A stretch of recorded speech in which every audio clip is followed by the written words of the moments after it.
যদি না আসে তাহলে তো আমাকে নিতেই পারবে না, এটা কিছু করে না, তাহলে তুমি অন্য কাউকে খুঁজে নাও। বলছে না না, প্রথমে মানে যখন দেখতেছে যে আমি রাজি হইতেছি না, বলছে সমস্যা নাই, আবির চলে আসবে, আমি তোমাকে হারাতে চাই না, কারণ আমি তোমাকে ভালোবাসি, তোমাকে আমি আমার বউ বানাতে চাই, আমি ইনশাল্লাহ আসবো বাংলাদেশে। আপু আপনার সাথে কি সম্পর্কটা কি ফেসবুকে হয়েছে নাকি টিকটক থেকে হয়েছে? না, ওর ফেসবুকও ইউজ করে না, ওরা ফেসবুক ইউজ করতে পারে না। আর আমার ওর সাথে পরিচয় হয়েছে ওয়ার্ল্ড টকে। ও ওয়ার্ল্ড অফ একটা ওয়েবসাইট। জি জি জি।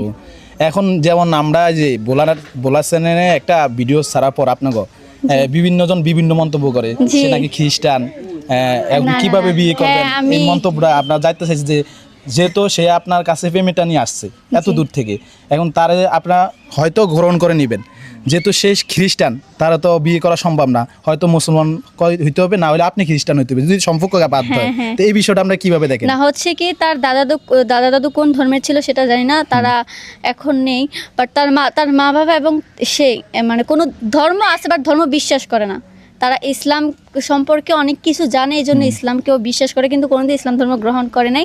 বাংলাদেশে আসার পর ইসলাম ধর্ম গ্রহণ করে। এখন কি আপনি বিয়ে করতে চান তার আগে?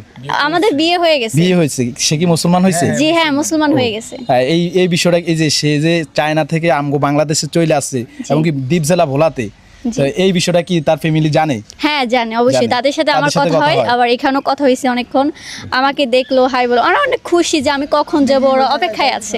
আপনি কি মানে চায়নাতে যাওয়ার ইচ্ছা আছে?